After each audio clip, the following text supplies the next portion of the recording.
Hello नमस्कार दोस्तों, मैं मुकुल कुमार। दोस्तों आज हम देखेंगे पार्ट 3 कॉम्प्लेक्स नंबर का।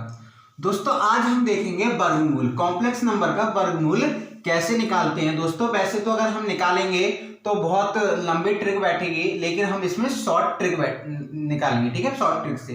दोस्तों सबसे पहले यदि आपने हमारा चैनल सब्सक्राइब नहीं करा है तो चैनल सब्सक्राइब करें, साथ में बेल आइकन दबाएं। दोस्तों एक चीज और, यदि आपने हमारा टेलीग्राम ग्रुप ज्वाइन नहीं करा है तो लिंक डिस्क्रिप्शन बॉक्स में उसे ज्वाइन करें। ठीक है, क्योंकि दोस्तों इन वीडियो की जो पीडीएफ है हम टेलीग्राम ग्रुप पर ही सेंड करते हैं। तो दोस्तों हमारे पास यदि दिया हो कि a प्लस बी आईओटा का वर्गमूल, या हमारे पास दिया होगा a प्लस आईओटा बी का वर्गमूल, स्क्वायर रूट भी बोल सकते हैं, इंग्लिश में आएगा स्क्वायर रूट, वर्गमूल ज्ञात करो। ठीक है, वर्गमूल क्या करना है, इसमें ज्ञात करना है। इसकी हमारे पास शॉर्ट ट्रिक होती है कि हम सबसे पहले निकालेंगे इसका क्या, मॉडुलस, z का मॉडुलस। सपोज करो हमारे पास ये हुआ तो z इज इक्वल टू रखते हैं बी आई। ठीक है, आईओटा, ये और ये सेम है, इसका मॉडुलस निकालेंगे तो हो जाएगा ए स्क्वायर प्लस बी स्क्वायर। ठीक है, और अब हमारे पास क्या करते हैं, हमारा फॉर्मूला होता है under root modulus z plus a upon 2, पूरे का अंडर रूट है। ठीक है, प्लस माइनस, यहां पर यदि प्लस है तो प्लस लगाएंगे और यहां पर माइनस है तो माइनस लगाएंगे। ठीक है, और अगला होगा modulus z minus a upon 2 iota, ये हमारे पास हो जाएगा। ठीक है, यदि सपोज करो हमारे पास सवाल दिया है 1 प्लस आईओटा का वर्गमूल ज्ञात करो, का वर्गमूल ज्ञात करो। ठीक है, वर्गमूल हमें इसमें ज्ञात करना है। इस कंडीशन में हम क्या करेंगे दोस्तों, इस कंडीशन में करते हैं, ठीक अब सही दिख रहा है। इस कंडीशन में क्या करते हैं, हम इसे लिख सकते हैं 1 प्लस आईओटा बी लिख सकते हैं, यानी कि a की वैल्यू 1 b की वैल्यू 1, हमारे पास modulus z is equal to आएगा 1 का स्क्वायर 1 का square 1 is equal to under root 2, modulus z is equal to कितना हो जाएगा, अंडर रूट 2।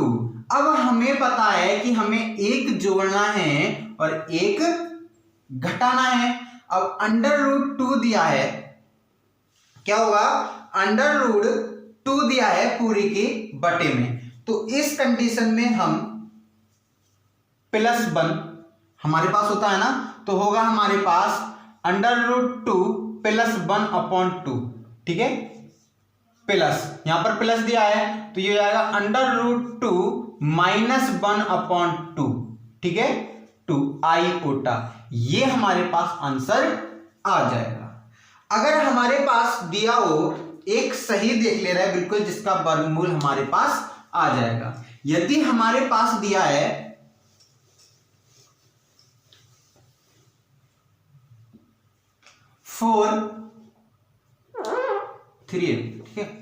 3 प्लस 4 आईओटा का वर्गमूल ज्ञात कीजिए। ठीक है, स्क्वायर रूट निकालना है। पहले हम निकालते हैं इसे, हम इसे रखते हैं z is equal to 3 plus 4 iota, ये रख सकते हैं। इसका निकालें modulus is equal to under root 3 का वर्ग 9 प्लस 4 का वर्ग 16 इज इक्वल टू 25, यानी कि आंसर हमारा आ गया 5 आ गया। हमारे पास होता है, फॉर्मूला होता है under root modulus z a upon 2, ये होता है। ठीक है, प्लस माइनस यहां पर प्लस है, यानी कि इसकी वैल्यू हमारे पास कितनी है, 5 प्लस 3 अंडर रूट 2, और प्लस यहां पर प्लस है ना, 5 माइनस 3 अपॉन 2 आईओटा। ठीक है, इज इक्वल टू, यानी कि 8 under root upon 2, 8 under root 2 plus ये हो जाएगा अंडर रूट 4, ये हो जाएगा हमारे पास 2, ठीक है, 2/2 आईओटा, इससे ये कैंसिल, √4 प्लस √1 आईओटा, यानी कि हमारा आंसर आ जाएगा 2 प्लस आईओटा। ये हमारे पास आंसर हो जाएगा। लेकिन दोस्तों यहां पर प्लस माइनस लगाना ना भूलें, यहां पर प्लस माइनस और लगा होता है, plus minus 2 plus iota. Suppose करो अगर यहां पर माइनस होता तब हम क्या करते, यहां पर माइनस क्या करते हैं हम, माइनस, यहां पर क्या आ जाता, माइनस आ जाता, ठीक है। और बिल्कुल सेम कंडीशन यही रहती, अगर यहां पर माइनस है तो यहां पर माइनस हो जाता, यहां पर माइनस हो जाता, ठीक है, ये माइनस और सेम वही कंडीशन रहती। अब सपोज करो हमें दिया है एक अलग दिया है कि हमारे पास दिया है कि अंडर रूट माइनस आईओटा की वैल्यू कितनी है, ठीक है, माइनस आईओटा। अब इस कंडीशन में हम क्या करते हैं दोस्तों, इस कंडीशन में हम लिख सकते हैं 0 माइनस आईओटा लिख सकते हैं। इसे हम लिखेंगे a प्लस आईओटा b, ठीक है, a की वैल्यू इज इक्वल टू 0 और b की वैल्यू -1 हो गई।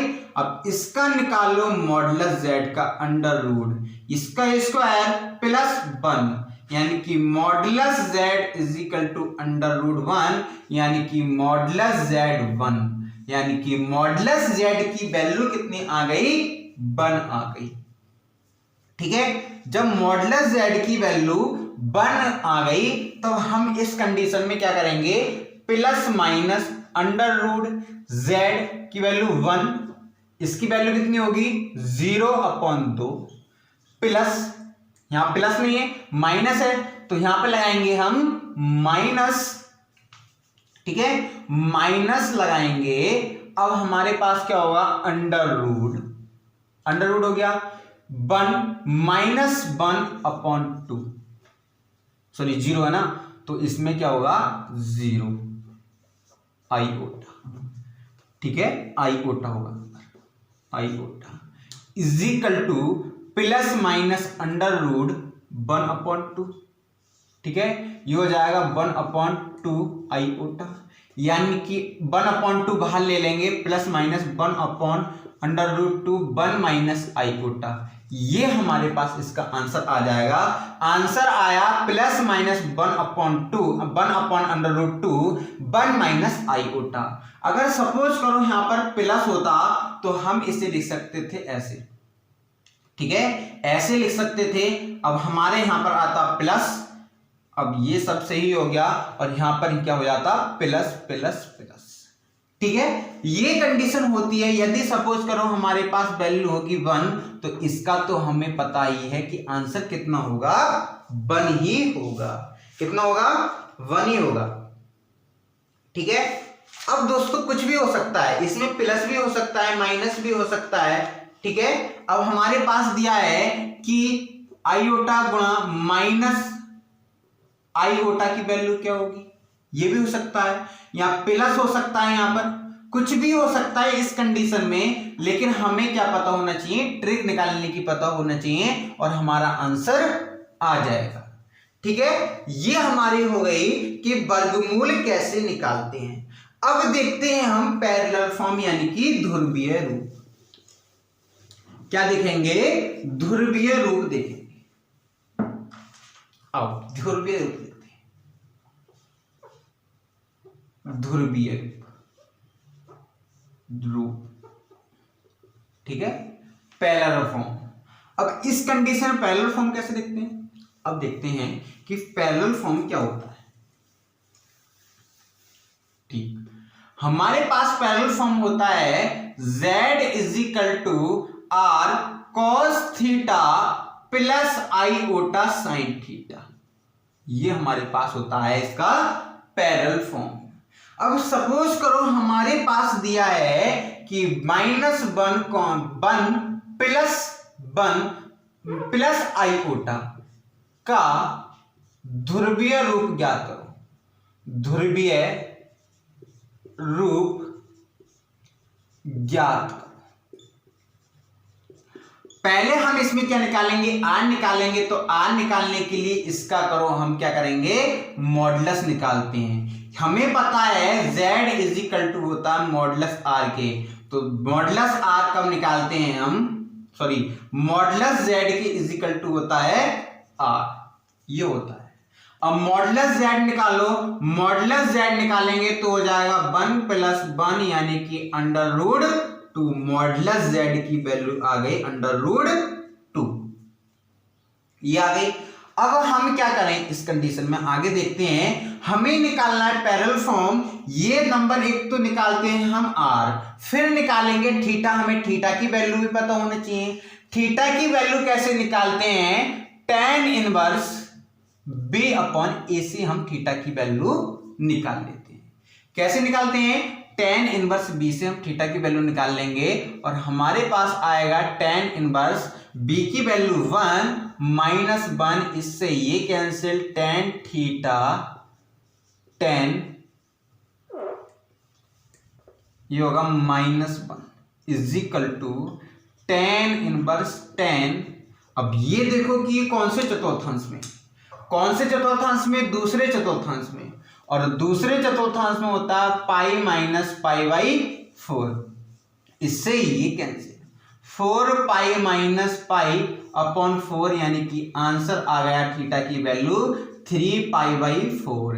ये हमारे पास थीटा की वैल्यू आ गई, आर की वैल्यू भी आ गई। अब हम इसमें रख सकते हैं, यानी कि हमारा जो आंसर आएगा वो आंसर है हमारा आर की वैल्यू अंडर रूट 2 यानी कि under root 2 cos 3 pi upon 4 plus iota sine 3 pi upon 4। ये हमारे पास आंसर हो गया, ठीक है, ये हमारे पास आंसर आ जाता है, ठीक है। अब हमारे पास ये पैरेलल फॉर्म हो गई। अब हम देखते हैं, यदि हमारे पास एक ट्रिक देखते हैं, इसकी पैरेलल फॉर्म क्या होगी, घातांक की पैरेलल फॉर्म क्या होती है। यदि हमारे पास दिया है cos theta plus minus sine theta iota की पावर 3, सॉरी n, इसमें दिया है n, तो इसके इज इक्वल टू हमारा होता है cos n theta plus minus sine n theta iota होता है। यदि हमारे पास दिया है, तो यदि हमारे पास दिया है sine theta plus minus cos theta iota की power n not is equal to sine, ये इसके इजिकल टू नहीं होता, sine n theta plus minus cos n theta iota की इजिकल टू नहीं होता है। इस कंडीशन में हम क्या करते हैं, इस कंडीशन में करते हैं, हम करते हैं इसमें साइन, इसे तोड़ लेते हैं पाई बाई 2 माइनस साइन है ना, तो ये टूटेगा किसमें, कॉस में टूटेगा, साइन है ना कॉस में टूटेगा। ये हमारे पास हो जाता है cos pi by 2 minus theta plus minus sine pi by 2 minus theta की power n is equal to होगा cos n pi by 2 minus theta plus minus sine n pi by 2 minus theta. ये हमारे पास हो जाता है, ठीक है। Suppose करो हमें सवाल दिया है कि साइन, ये हमें साइन दिया है sine 15 theta plus iota cos 15 theta की पावर n 2 दिया है, ठीक है। इसकी वैल्यू हमारे पास क्या होगी, साइन 15 दूनी 30, क्योंकि n से गुणा होगी, 15 दूनी 30 प्लस आईओटा कॉस 30, यानी कि हमारे पास हो जाएगा, ये हो जाएगा 1/2 प्लस अंडर रूट 3/2 आईओटा, यानी कि आंसर हो जाएगा 1 plus under root 3 iota upon 2। ये हमारे पास आंसर हो जाएगा, ठीक है। यदि हमारे पास इसमें होता 15 है ना, और यहां पर होता हमारा 8, तो 8 15 8 120, यानी कि 120 की वैल्यू 7 निकाल लेते, यानी कि कुछ भी हो वैल्यू हमारे पास n में आ जाती है। अगर हमारे पास n को साइन ये दिया हो, इसमें तो cos दिया था, एक मिनट यहां पर दोस्तों cos होगा, ठीक है, यहां पर क्या होगा, cos होगा, गड़बड़ हो गया, बहुत गड़बड़ हो गया, ठीक है, यहां पर क्या होगा cos, यहां पर साइन, यहां पर cos, यहां पर साइन, यानी कि ये होगा √3/2 plus iota 1/2 is equal to √3 plus iota upon 2। ये हमारे पास आंसर हो जाएगा, ठीक है। अगर इस कंडीशन में आंसर आ रहा है तो ये हमारे पास फिर में फॉलो नहीं होगी, क्योंकि हमारे पास हम क्या करेंगे अब इसमें कि कॉज में बना लेंगे π/2 तोड़कर, ठीक है, कॉज में बना लेंगे π/2 तोड़कर। अब हमारे पास इतना हो गया, हम देखेंगे कि ओमेगा को कैसे निकालते हैं वो देखते हैं, ठीक है। हमारे पास ओमेगा इसी कंडीशन में आता है, ओमेगा का चैप्टर, ठीक है, ओमेगा का एक टॉपिक है वो इसी कंडीशन में हमारे पास आता है। हमें दिया है, सपोज करो हमें दिया है, पहले एक पिरामिड देख लेते हैं इसकी, 1 + omega square is equal to होता है 0। यदि हम यदि लिखें तो ओमेगा + ओमेगा स्क्वायर होगा -1, 1 + omega is equal to -omega, और omega square + 1 is equal to -omega. ये 3 कंडीशन होती हैं, 1 2 3 कंडीशन होती हैं, ठीक है, ये होती हैं 3 कंडीशन। अगर हम देखें तो ओमेगा क्यू की वैल्यू हमारे पास होती है 1, ओमेगा क्यू की वैल्यू कितनी होगी, 1 होगी। यदि हम निकालें तो ओमेगा 9 की वैल्यू हम इसे लिख सकते हैं, क्या लिख सकते हैं, ओमेगा 9 की वैल्यू हम इसे लिख सकते हैं ओमेगा की क्यू यानी कि 1 1 1, यानी कि आंसर इसका कितना आ गया 1। यदि हम निकालें 7 तो ओमेगा की क्यू गुणा ओमेगा यानी कि 1 गुणा 1 ओमेगा, यानी कि आंसर आ गया ओमेगा। कितना आंसर आ गया ओमेगा। लेकिन हम कैसे निकालते हैं दोस्तों, इस कंडीशन में तो निकाल लिया, 7 है तो ऐसे लिख ले। यदि हमारे पास होता 1001 तब कैसे निकालते, ऐसे लिखते रहते नहीं। अब इस कंडीशन में हम क्या करते हैं, 3 से डिवाइड कराओ। आईओटा को कितने से डिवाइड करा देते हैं हम, 4 से। यदि हमें आईओटा की घात निकालनी हो, आईओटा की पावर 1001 की हमें आईओटा की पावर निकालनी है, ओमेगा की 1001 की पावर निकालनी है। तो इस कंडीशन में हम क्या करें, 3 से डिवाइड करो तो 3 तिया 9 बचा 1, 3 तिया 9 बचा 1, तो 3 तिया 9, हाँ यहां पर कितना हो गया 11 था, तो 3 तिया 9 बचा कितना 2, यानी कि ओमेगा स्क्वायर, ये हमारे पास आंसर आ गया।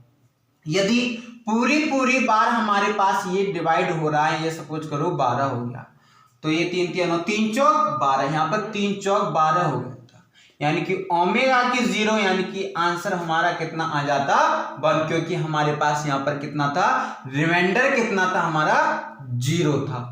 ठीक है, ऐसे इसमें करके देख लो, 3 से भाग, तो 3 से पूरी भाग जा रहा है, तो ओमेगा की 0, आंसर हमारा कितना आ जाएगा 1, क्योंकि रिमाइंडर हमारे पास बिल्कुल नहीं बच रहा है, यानी कि शेषफल हिंदी में बोले तो शेषफल यहां पर हमारे पास कुछ नहीं बच रहा। अच्छा, आईओटा का मैंने बताया था कि आईओटा की हमारे पास जो ट्रिक होती है, वो लास्ट वाली 2 संख्याएं जो है उन्हें डिवाइड कर लो, जितना शेषफल आ रहा होगा वो पूरी संख्या को काटने के बाद शेषफल आएगा। कितना आएगा 1, यानी कि आईओटा हमारा आंसर।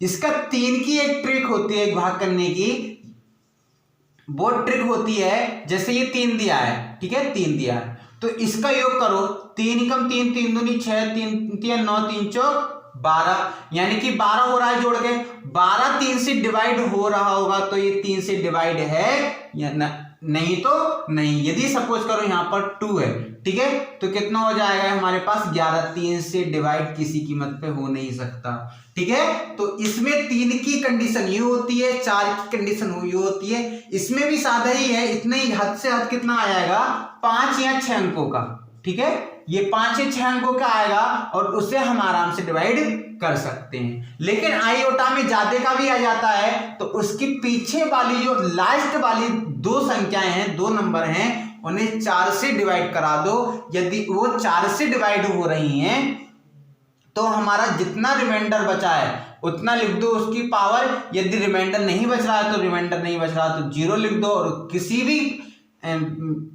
अंक की पावर 0 होती है तो क्या आंसर आता है 1 आता है, ठीक है। ये हमारे पास था। अब हम देखेंगे कि हमसे कहा है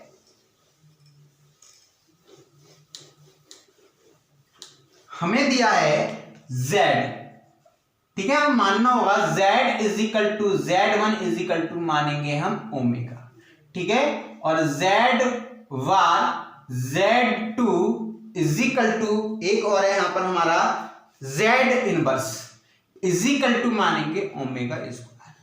अब देख लेते हैं कि ओमेगा की वैल्यू कितनी होती है। ओमेगा की वैल्यू होती है 1 माइनस √3 आईओटा अपॉन 2। कितना 1 माइनस दोस्तों यहां पर प्लस और यहां पर माइनस है, ठीक है। ओमेगा स्क्वायर की वैल्यू हमारे पास होती है -1 माइनस √3 आईओटा अपॉन 2।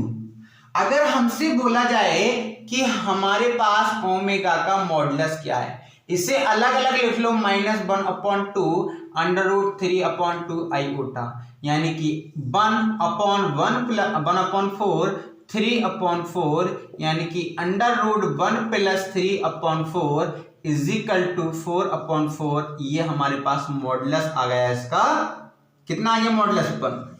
ऐसे ही ओमेगा स्क्वायर का मॉडुलस भी 1 ही होगा। लेकिन इसका आर्ग्यूमेंट बोला जाए यानी कि एंगल बोला जाए वो इसका अलग आएगा। हम ओमेगा का ही आर्ग्यूमेंट ऑफ ओमेगा निकाल देते हैं, यानी कि tan inverse b upon a।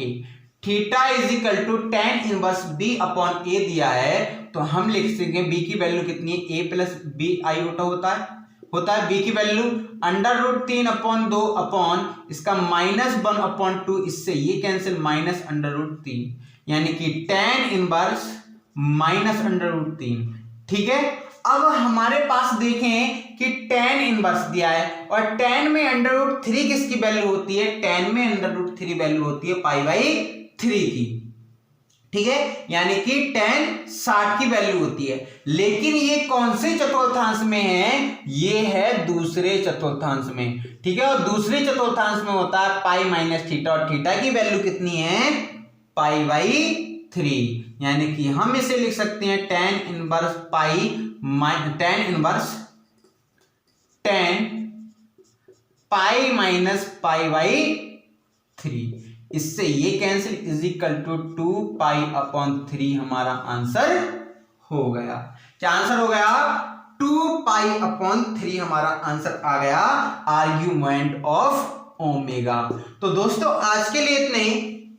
यदि वीडियो अच्छी लगी हो तो लाइक करें, शेयर करें, कमेंट करें। यदि दोस्तों आपने हमारा टेलीग्राम ग्रुप ज्वाइन नहीं करा है तो लिंक डिस्क्रिप्शन बॉक्स में उसे ज्वाइन करें, क्योंकि दोस्तों इन वीडियो की जो PDF है हम टेलीग्राम ग्रुप पर ही सेंड करते हैं। धन्यवाद दोस्तों।